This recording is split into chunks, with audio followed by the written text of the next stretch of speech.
is Jason Bright. He will start from position 16 after working his way through the field in race 2. It was a good recovery from Jason. He was on the radio earlier, though, describing to his crew that the car was idling very quick, so they brought the car in during the end of the observation lap to just have a look at that. It was idling at about 3,000 revs, and the problem you have there is that it carries the car forward in the slow corners, and you end up using the brake to fight the high idle speed. It makes understeer with the car, and the drivers don't like that. They need them to idle much, much slower. It's just a different feeling about this stage of the day. This man has been doing everything same really, because it's working. It's been working, especially since Barbagallo. There really is a different feeling. It's the end of an era.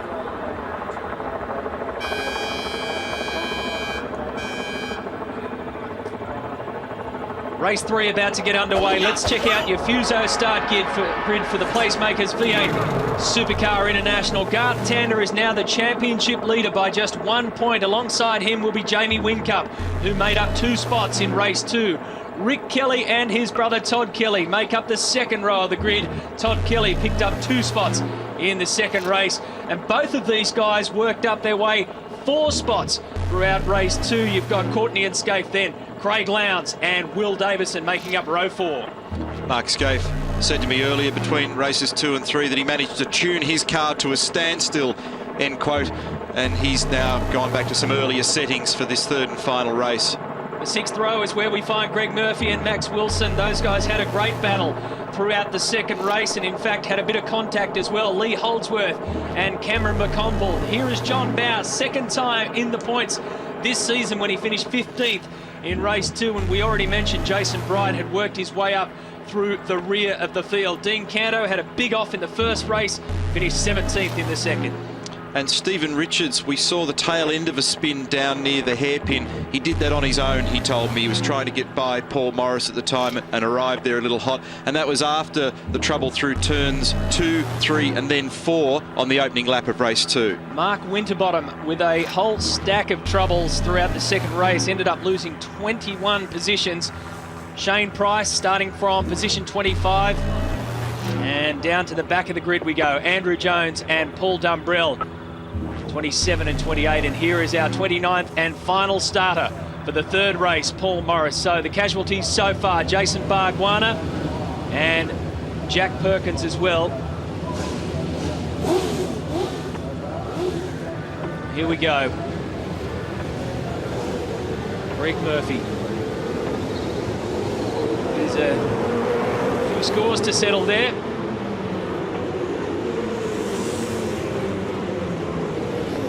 Remember, in race 2, Garth Tander made a tremendous start.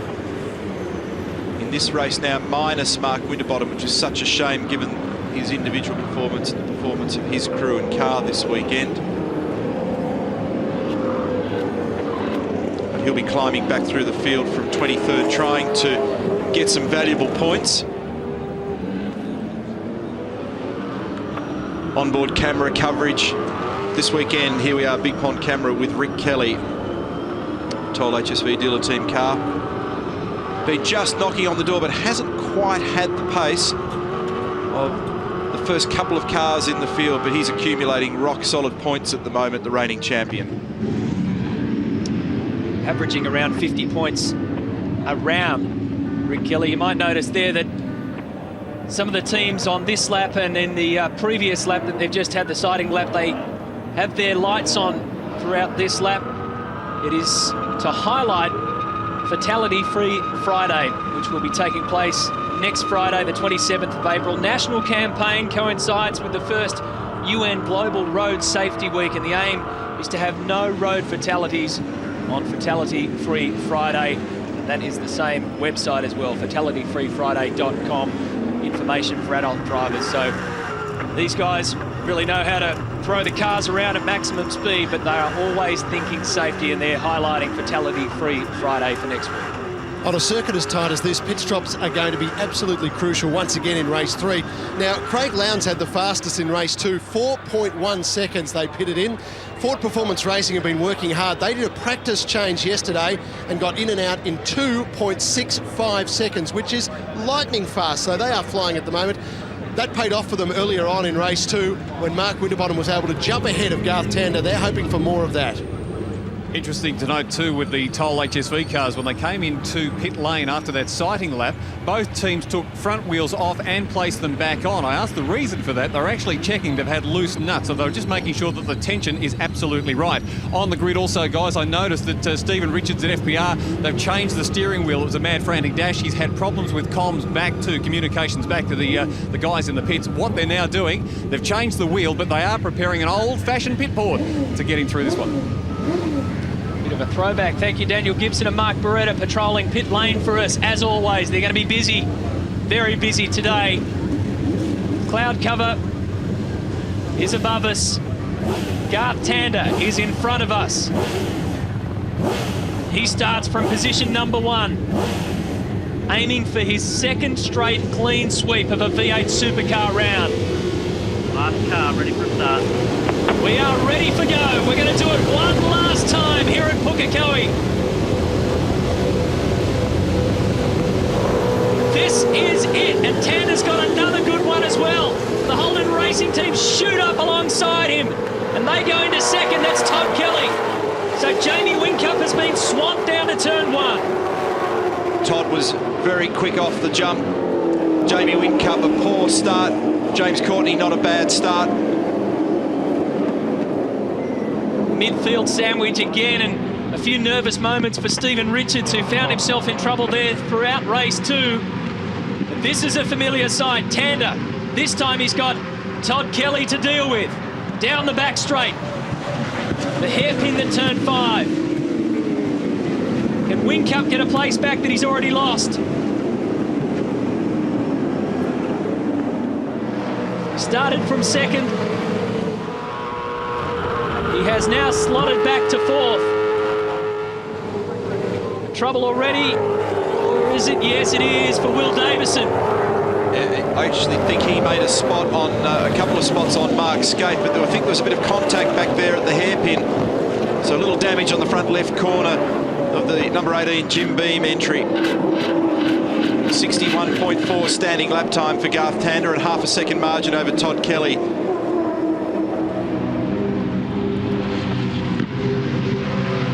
Davison started in 8th position, went up to 7th. You mentioned that Scape was in the mix. He started in 6th, has gone back to 10th.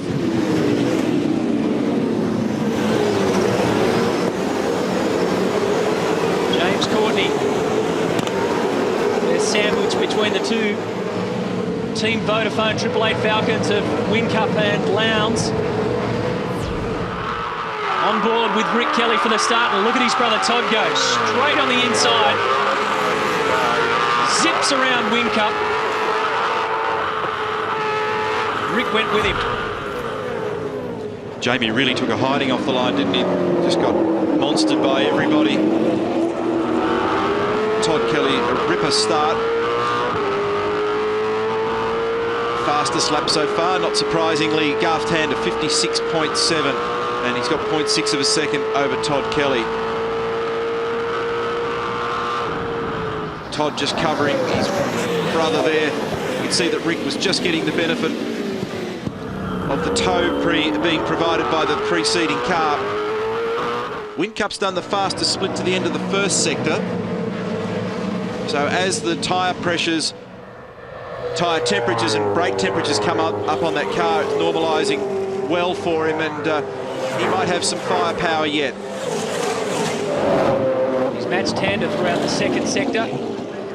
At the end of that lap, Jamie Whincup did a 56.8, which is a 1/10 of a second off. Man is at the front, but we're taking a look at Craig Lowndes. Gained a spot off the start. See him just checking his right-hand mirror then, having a bit of a look, getting an understanding of the situational awareness, what's going on around, maybe having a think about the behaviour of the car. He's got a fair bit of space back to Will Davison, so he can concentrate on this little battle involving his teammate and James Courtney. It's a little cluster of Fords at the moment. 4th, 5th, 6th, 7th, 8th, 9th.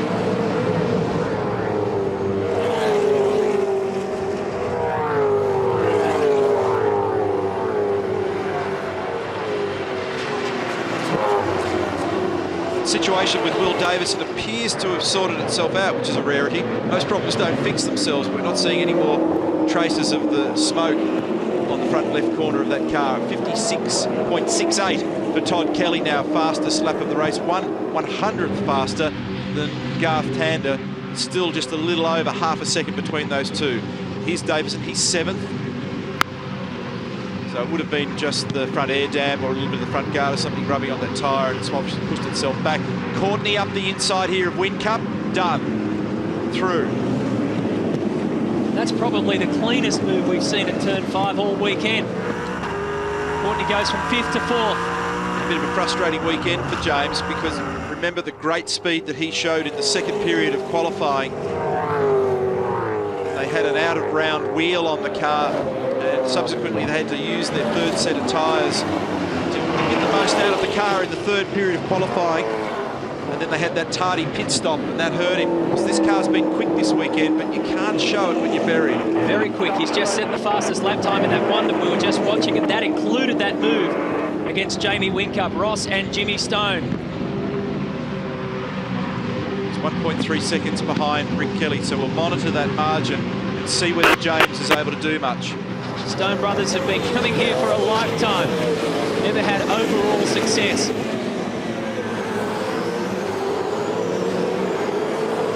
Car's braking well, making it to the apex down there in the hairpin and coming off very well. It really launched off the corner strongly then.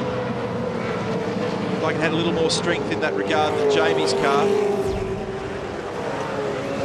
The Singer replay, not surprisingly, focuses at turn 5, where Dean Canto's found himself on the grass. And some front panel damage there too for Canto. So there's been some impact somewhere along the way for Dean Canto. You can see Steve Owen ends up pointing the wrong way. Safety car's about to be deployed. Oh, we've got a car on its roof. It's Paul Morris at turn 7. This is a very, very nasty accident. The Team BOC car has pulled up alongside to make sure that Paul Morris is okay. It's Brad Jones, who I think is just going to go over there and make sure that he's okay.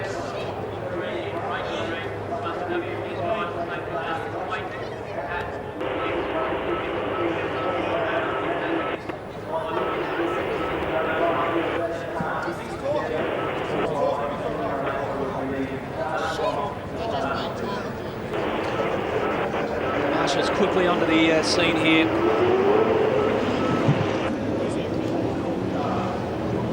Guys, he is talking to the boys on the radio. There's some frantic scenes down here, of course, with family and friends and Paul's mother in the pits looking on and the team, but they are reassuring, saying, look, he is okay. He's talking to us. Don't panic. And good on Bradley Jones there for stopping. Making sure that Paul was okay.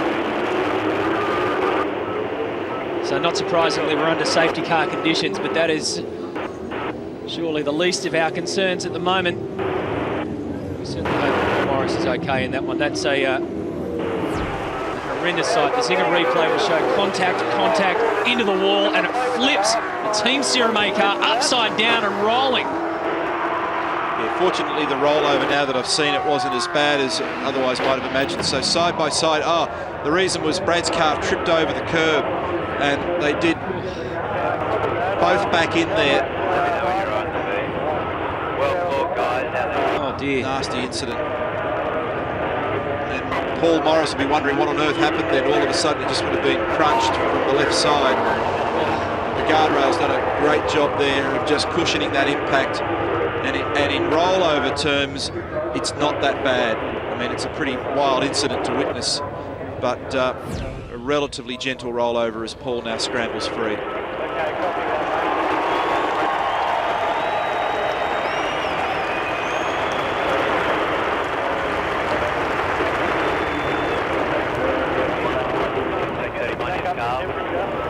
goodness for that, because that was quite scary for us to watch. Just imagine what it'd be like to be inside of the thing. But the great news is that Paul Morris can now head on back to pit lane, assure everybody that he's okay. The family are here, as you heard Daniel Gibson tell us. That car is an absolute write-off.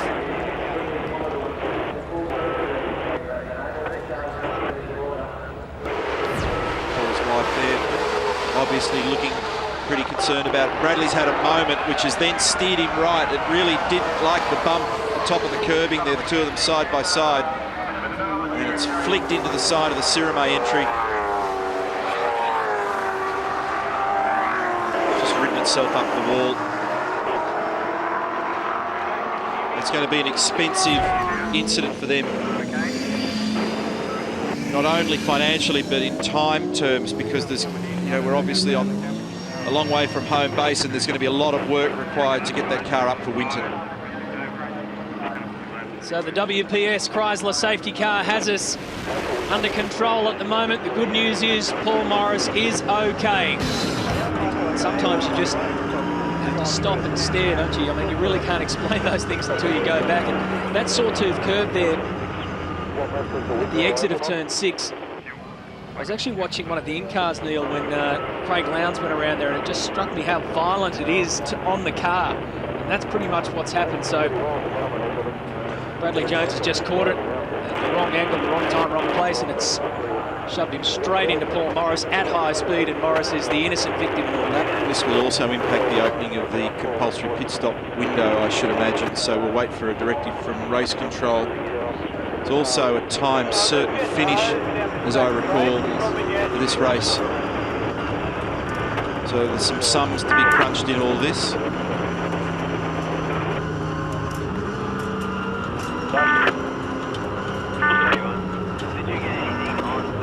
So who's gone where? Gartander stays where he started. Todd Kelly has moved up from 4th to 2nd. Rick Kelly started 3rd, that's where he's at the moment. You're looking at Craig Lowndes. He made up 1 position off the start. Only had a handful of laps, remember. And Will Davison also went along for the ride in 1 position up. He went from 8th to 7th. The Kiwi fans, Paul Radicic is the best of the bunch at the moment. He's in 8th. Team Kiwi Racing. Greg Murphy is in 11th position. Stephen Richards in 16th. And Fabian Coulthard in 20th. And Jason Richards in 25th. What a mess.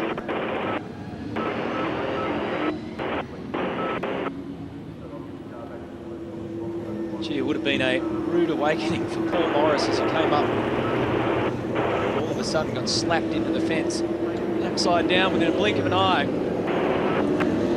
He was left to crawl out the other side of his Team Sirame entry.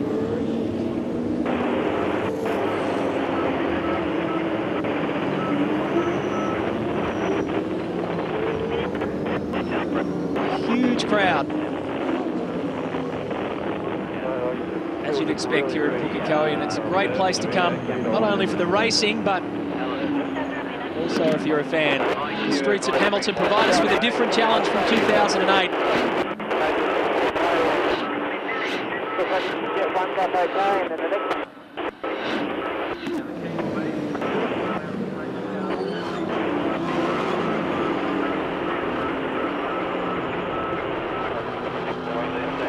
Morris, that pretty much puts the punctuation mark right next to the weekend that he didn't want to see, because it means it's 3 DNFs. It's just come off the back of a good weekend up at Bathurst, though. He won the 12-hour with Craig Baird. Just goes to show how motor racing can swing. Okay, cool. Well, this is the scene in the garage of Brad Jones at the moment. You can see the back of the Falcon. And Brad, just step us through what happened out there. Shane Price got up the inside of me under brakes at the end of the hairpin, and sort of hung me out a little bit, and that was enough for Paul to get a bit of a run at me, and we went down through the two left-handers side by side, and I've hit that bump on the inside, and it's just bounced me across, and we've touched and spun me around, and I've gone into the fence backwards, and obviously it's rolled him over. You were straight there to help Paul Morris. Great gesture. How was he? I couldn't quite get to him. By the time I'd unplugged everything, I just, it seemed a while until anyone was getting there, and I know what it's like to be hanging upside down in a car. It's never a very pleasant experience. So by the time I got there, they were already there, so I just jumped back in my car and came here. That's it for today?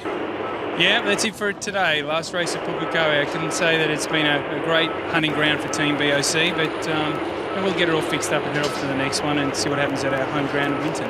Look forward to that. Thanks, Brad. Thanks, Brett. It's just hard to fathom when you see it being thrown around like a rag doll.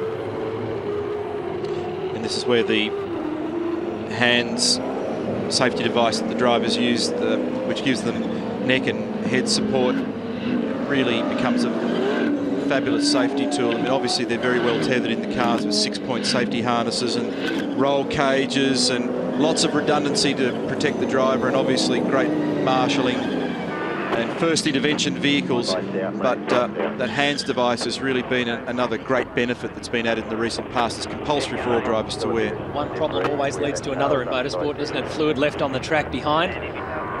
What will they do about that? It's a long way offline. If you're out there, you're already in plenty of trouble, because I can assure you there's no grip there anyway. But having said that, it's still not ideal. But the safety car lights are out, so obviously Tim Schenken, the race director, is not too concerned about it. Just spoken to Nigel Barclay, I should say, from Team Sirome, and absolutely gutted. They're glad Paul's okay. A lot of the boys from the team, the mechanics, standing around feeling a bit sad and solemn. It's actually ushered them in a little bit like using a cattle prod, saying, boys, come on, chin up. We've still got another car out there. Let's get cracking. Yeah, they do. They've got a local out there, Fabian Coulthard, in car 39. But the WPS safety car is peeled off. We're back under race conditions. Back on again, Garth Tander versus Todd Kelly versus Rick Kelly. That's your top three. James Courtney is fourth. Jamie Whincup fifth. Around turn one. Lowndes is behind Whincup.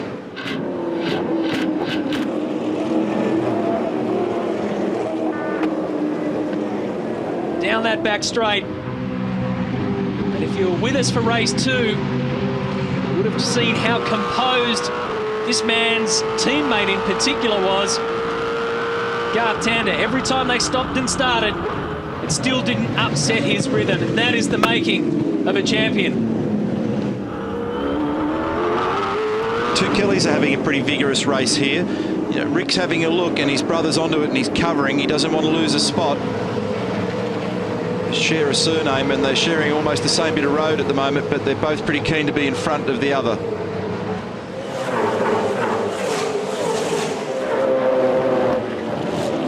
Tander's been particularly good in this restart scenario, hasn't he? And even his cold tyre laps right from the very beginning of the race has been strong.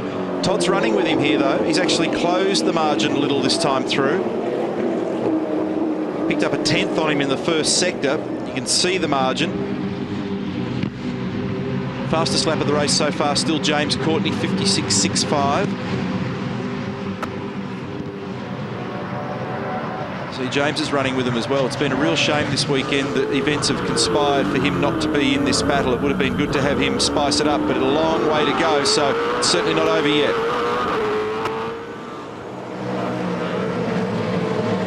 There's your two from Team Vodafone cars in 5 and 6. That's the little bump that we've been referring to during the weekend at turn 6, the one that tripped Brad Jones' car. We're on board with Craig Lowndes. You can see the reaction through the steering wheel, and the whole car just pivoting around the bump.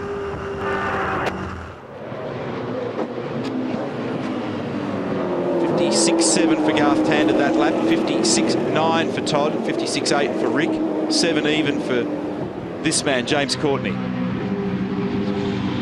Tander's just settled himself again now and opened that gap back to 0.5. 4th on the road, 6th in the championship. Stevie Richards done a good job. He's up to 13th in that Castrol FPR Ford. So considering it was a pretty tough race number 2 for him, he's digging himself out well here, and there's a bunch of points on offer for that. He dropped 13 places, Stephen. in race 2, and he's now picked up 5 here. Neil, you mentioned before that the pit window now changes complexity and diversity with that crash. It also changes for Brightech. Jason Bright has no radio now, no communications with the pit. I just said, well, when will he pit? He said when he wants to. He's the boss. When he comes in. Will effectively be on standby for the rest of the day down there at Brightech. There's Max Wilson, he goes through. There's Stephen Richards, who we were talking about. Kemba Conville has a pretty good fight with Lee Holdsworth going at the moment. He's holding up that train of events that you just saw go through. It's positions 14, 15, 16, 17 and backwards. Here's Jason Bright. Fujitsu Racing Car 25. Just inside the top 20. The CPS window's been confirmed as open as we watch Winterbottom up the inside here of Stephen Johnson and muscles his way by and gets the job done. So Winterbottom 18th, moves on Johnson now to 17th. And they all peel off, so we speculated that maybe the compulsory pit stop window would vary due to the safety car intervention. It hasn't, so some cars now coming into the lane. Guide you through who's in. You might have seen Paul Radicic just duck in and peel off straight away. Obviously Tander's there. Todd Kelly.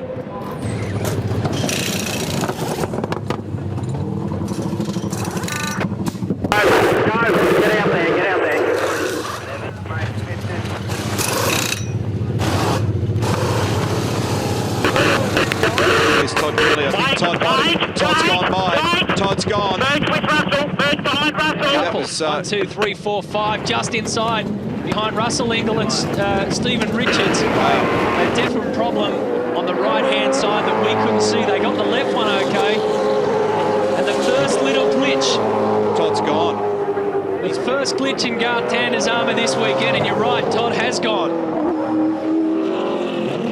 Not only did Todd get a go, he also got to get out there. Then to add to that, Garth Tander got held behind. Richo's done a pretty good job there as well, at least FPR, so he's in lap. The processing of the car and then exiting, it looks like it's been pretty good, so we can, I imagine that he'll jump up the order a little here.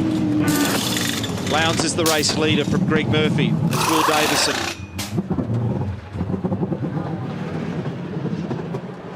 That was a little cough then from Rick on departure too, so Great job, mate. Great job.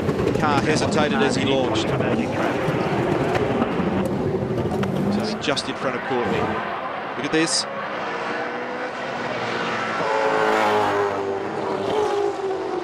Oh, that's fast. Up to 240 down that front straight.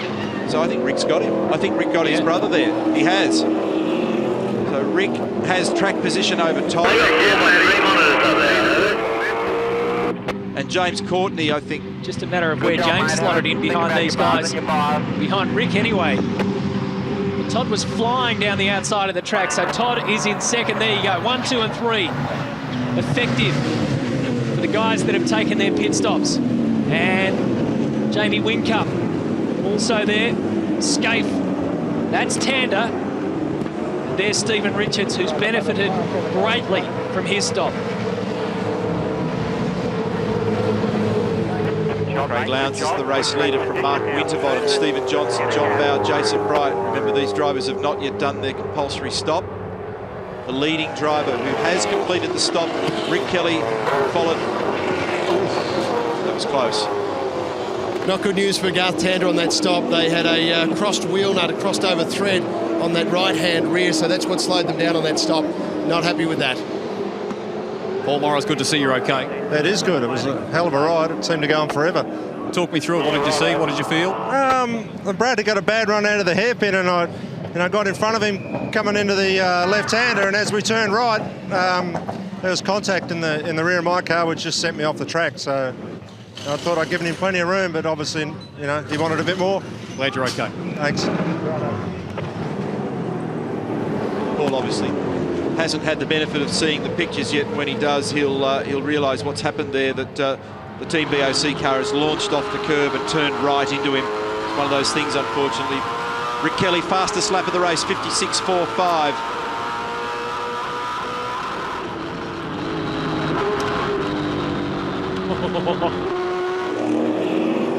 There's a little battle going on between Greg Murphy and Stephen Richards that you were just on board for. Oh, what was that just parted company from Stephen Richards' car? Or something that was maybe off Murphy's car. These two guys, former teammates, they've had a few stoushes over the years, and Stephen will have a little bit of extra pace on Greg at the moment, so he'll be looking to try and hustle by. Here they come. Murph's going to make him go the long way. Okay, copy that, mate. Copy that. Hit this lap. Hit this lap. That's Craig Lowndes in and out. Both the Team Vodafone 888 cars have done their stop. Where does he rejoin? Kelly comes down. Todd Kelly. James Courtney comes down. Here comes Jamie Whincup. Whoa! How's that, teammate? Craig Lowndes rejoins the race in what will be 5th position.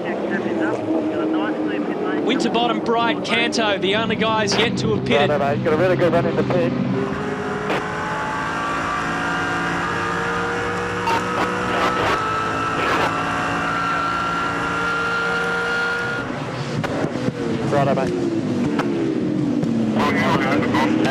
Good little battle groups developing here as Mark Scaife goes up the inside of Russell Ingall.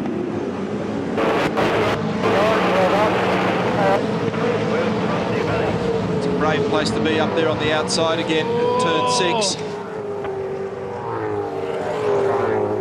It took a while, but Ingall got him back.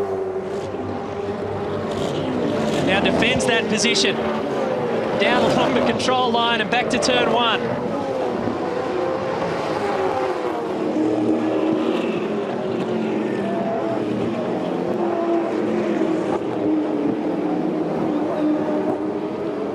Jason Bright is the race leader. Dean Canto. Those two drivers yet to cycle their compulsory pit stop, and then Rick Kelly is the race leader. Here he is, Todd behind him, James, then the margin. Jamie Whincup, Craig Lowndes, Will Davison. Look at this, Scaife up the inside of Ingall, the two of them maxed out under brakes, and Scaife gets by. That just happened. It's happening again. This time, though, Ingall has to settle for second best throughout that part of the track. So Bright, the only one out there to go Scaife in. just went off. He made a mistake down at turn 4, and he's allowed Russell Ingall and Garth Tander to get by. So that was costly for Scaife.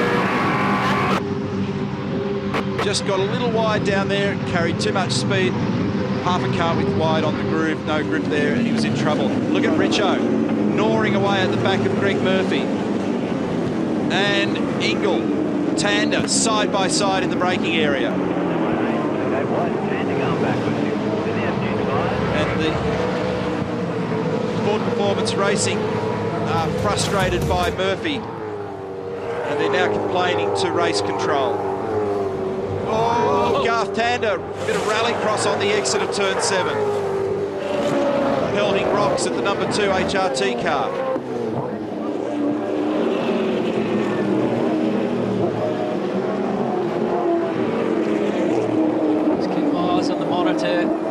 Timing-wise, and both Craig Lowndes and Mark Winterbottom are showing good pace. Looking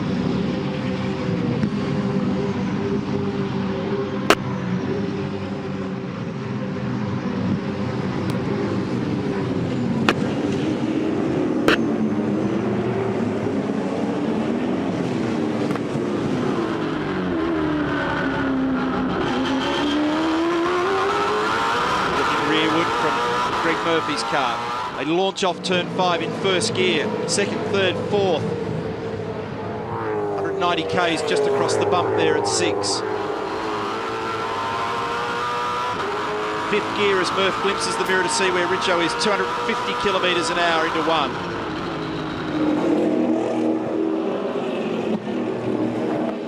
1. Speed bleeds all the way down to 90 kilometres an hour, right in the centre of this corner, the apex of turn 4.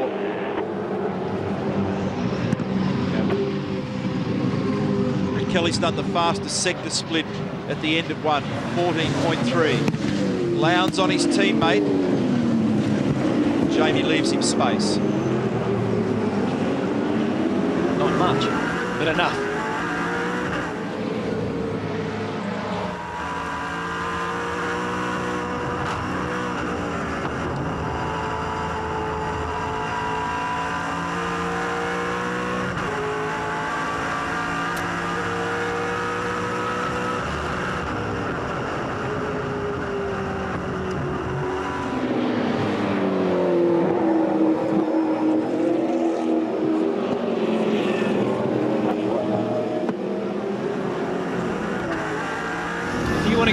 of a whole heap of V8 Supercar live and on demand. You can do it through bigpondsport.com. Check it out, great website, and we've got some great racing going on here. Our race leader at the moment is Jason Bright, but he will have to go into the pit shortly. Rick Kelly, therefore, is the real leader from Todd Kelly, and James Courtney make up our top three. Well, there's certainly a little bit of frustration amongst the Toll HSV dealer team that Garth Tander is not being given the chance to get past Russell Ingall. They feel he's being held up a little bit there, and they are looking for ways to get around at the moment. Interesting on the pit stops where the time is won and lost. Craig Lowndes had the equal fastest pit time, 3.7 seconds. Mark Winterbottom, FPR, 3.7 as well. And interestingly enough, they are the two fastest pit times for the entire weekend. So the crew's getting quicker and quicker as the time goes on. Certainly are professional, aren't they? Thank you, Brett. Here's Lowndes.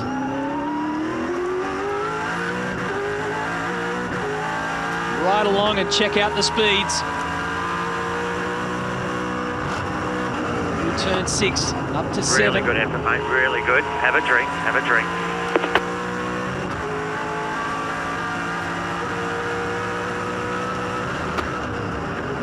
Touches on 256 Ks along the front of this circuit.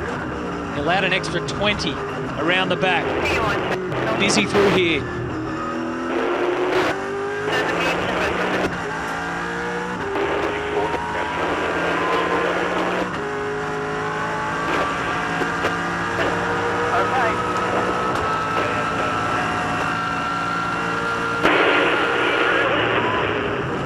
Slams it into 6th gear, 277 Ks. Right back down to 56. Tander's got by on Ingall, finally. They've been working away at it. Scaife gifted them a position when he ran a little wide at turn 4 earlier. Look at this side-by-side. Ingall up on the outside of Tander at 6. No room. These three guys have been in a vigorous battle now for the last 4 or 5 laps, and Scaife will have a bit of this. Ingall just got wide at 7, and Scaife's up the inside now and got him.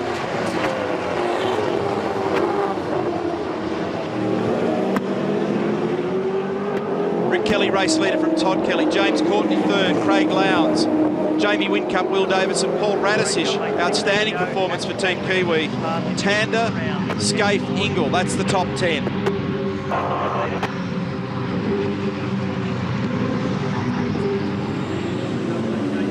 Neil TKR very, very pleased. I went up there earlier. I was just watching Paul's car speed, and of course we talked about their setting changes earlier. Very, very pleased on the set of tyres they whacked on. They knew they had good rubber. Whoa, that Talking was about whacking. Well, that was Mark Winterbottom giving his teammate a bit of a nudge up in the hairpin.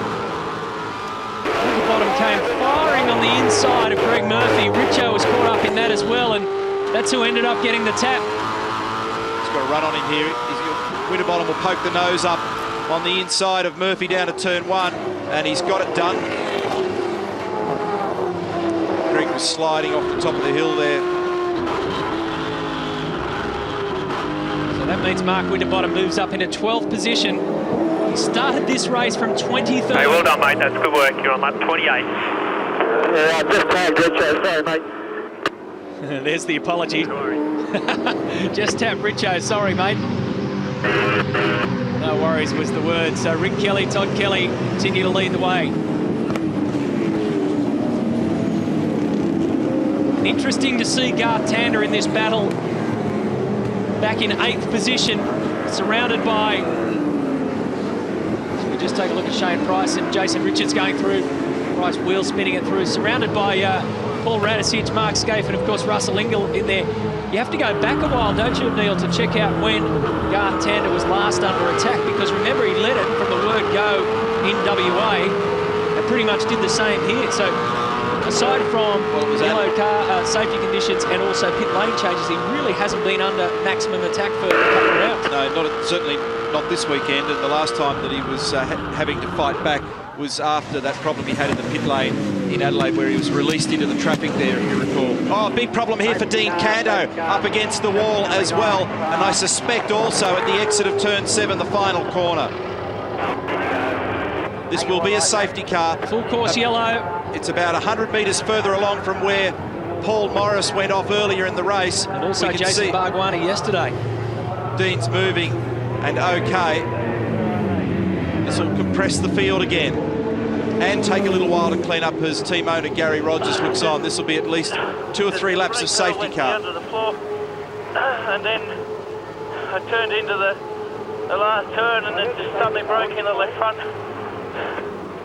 Oh, you can hear the stress in Dean Canto's voice. Brake pedal went down to the floor, and he felt something break. Gary Rogers looking on. Just a correction, that was Jason Bargwanna went in there in race 2 earlier today, so that part of the circuit has claimed quite a few victims, and he's, Dean Canto struggling. He's as fit as they come. The Zigger replay will tell us the story. Keep your eyes on the top of the screen, I'd say, because it's about to come into view now. And more impact.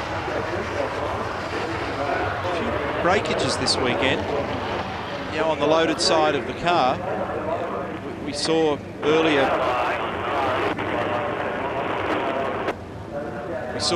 that situation with Paul Morris, and that was obviously as a result of contact, but we had a problem with Jason Richards' car, a problem with Jason Bargwanna's car, and now a problem with Dean Canto's car, all being pitched off the road. He's going on a slight limp. He struggled getting back over the fence.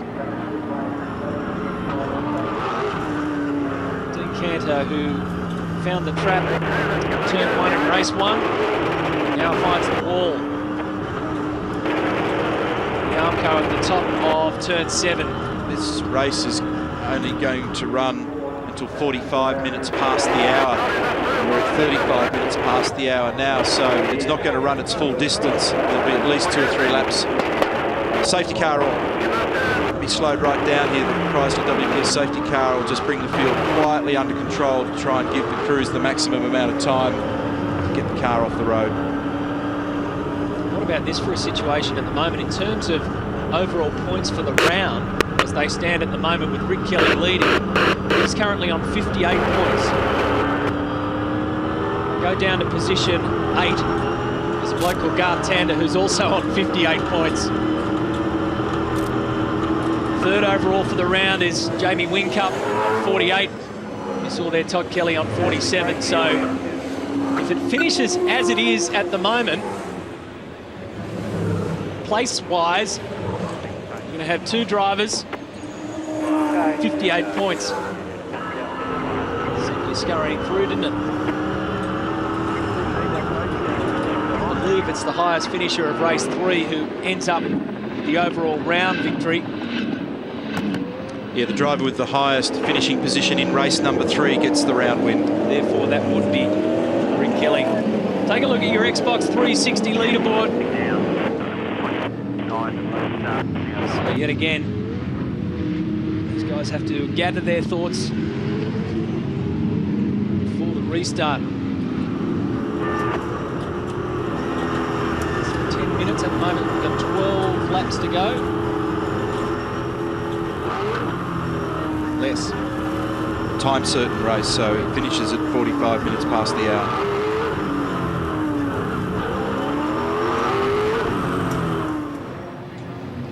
See how the safety car has now brought the cars right down to just walking pace almost.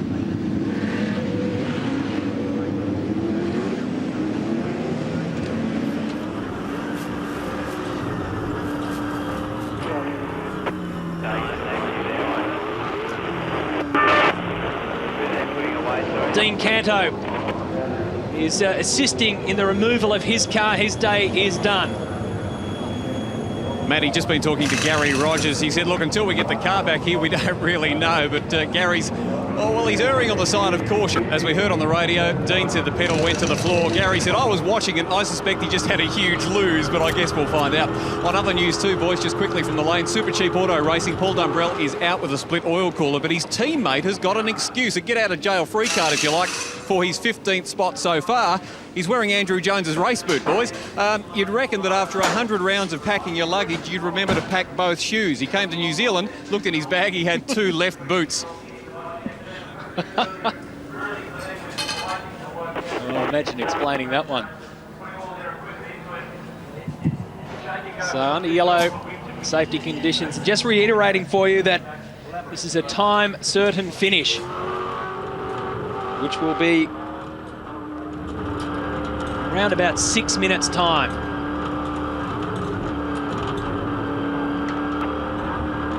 So regardless of how many laps completed, by the time the WPS safety car peels away, and it could be a few more laps yet, we will race until 1:15.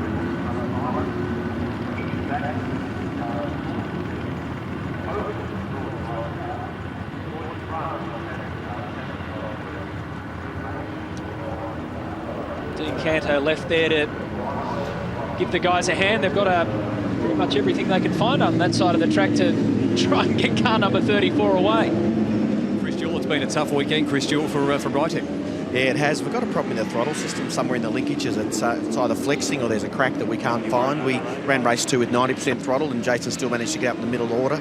We're down to 80% throttle now and it leaves him lame out there and the guys behind him are going to get past. So if we can fix it now, go out there and at least see what the car speed is, might give us some confidence and something from the weekend of hard work. Thanks, Chris. Cheers.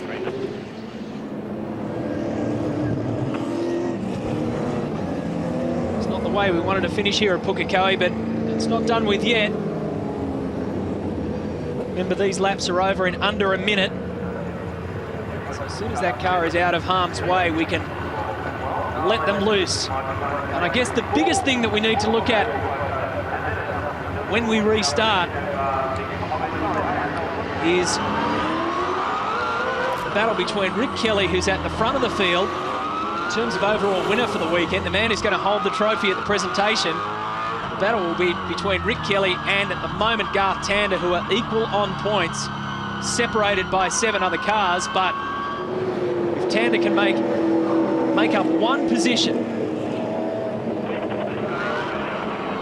he will finish above Rick on points. So we've still got a few questions to answer before this one's done.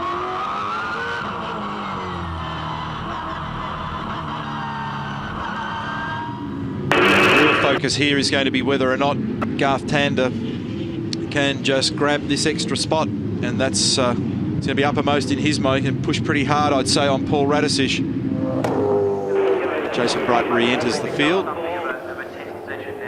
So the men in front of Tander, Radisich, Davison, Whincup, Lowndes, Courtney, Todd Kelly, and of course Rick Kelly. The men behind him, Scaife is in 9th position, Russell Ingall is in 10th. Stephen Richards 11th, Mark Winterbottom, who was showing good speed and lots of aggression too, is in 12th, and of course Greg Murphy, proud Kiwi, 13th position. So there's a lot to worry about for Mr. Tander. Sorry, mate, looking at the watch, it is possible that we may end up with a scenario with this race finishes under the safety car. The race director, Tim Schenken, always prefers for that not to be the case. But for some reason, they're having difficulty getting the Canto car quickly removed. According to my watch, and I hope I've said it properly, we're 43 minutes past the hour now. This is a time-certain race due to finish at 45 minutes past the hour. Which is confirming the time stoppage. Some of the chat on the radio there. See, the lights are still on. It's a timed race, 15:45, which at the moment means there's 2 minutes left. Some of the teams there were just trying to confirm back to the drivers exactly what was happening. And the lights are still on the safety car. Wonder also if Rick Kelly knows. Well, here we go. So Dean Canto's car has finally come off. I think they're going to give them one lap of racing. One. The lights are out on the safety car, so we'll get one lap here. It'll be game on. What's the betting that there might be some paint swapped?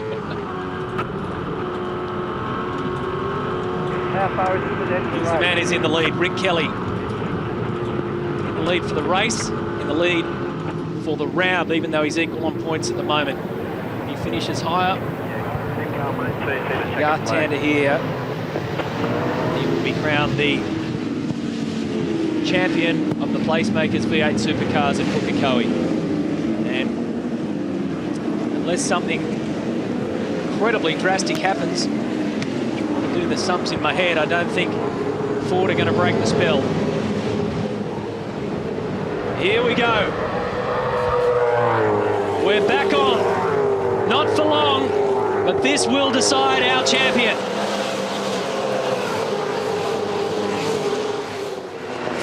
There's Tander in 8th position. We've been told this is the final lap. He has to make up one spot, assuming nothing happens to Rick out in front. Paul Radicic in front of him in the all-black Team Kiwi car. Down the back straight. There's Rick Kelly and Todd Kelly. Lock up, lock up. Look at Radicic just covering. Oh, and Tander, can he get in there? No, not at turn 5. Tries the crisscross, but he won't have enough. On the outside, it's not there either. Up through turn 6 and 7. Garth Tander will finish in 8th position. Rick Kelly will go to the top, and he'll win the final round at Pukekohe. Thank you. Where does that put us for the round? He doesn't know it yet, and he's just been told. Good job, guys. That car was good in that last race. The middle one was really a bit slower. So Rick Kelly wins race 3, which effectively turned into a one-lap dash, and in doing so claims his 2nd overall victory for 2007. And the championship lead back off his teammate.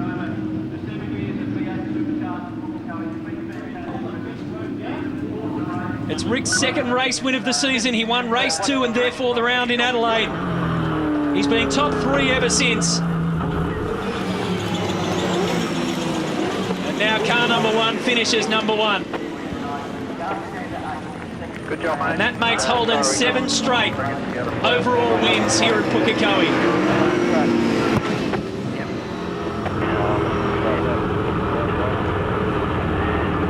So much activity throughout the race. It's hard to believe that we only finished here with just one flying lap. But this is how they looked. Rick Kelly, Todd Kelly and James Courtney 1, 2 and 3.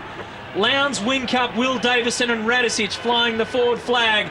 Garth Tander there finishes in 8th. Mark Scaife in 9th and Russell Ingall in 10th position. Winterbottom among the points, so too his teammate Stephen Richards, even though they had a bit of a tap together. Greg Murphy, Max Wilson and Cameron McConville in his 100th championship start take us down to the 15th position, and therefore the final points handed out, and DNFs to Dean Canto, Paul Dumbrell, Bradley Jones. We can say thankfully Paul Morris is okay after a wild ride in the Team Cirame entry. Well, they couldn't break the Holden spell here, but Rick Kelly has at least broken the snap, the streak that's been going from his teammate.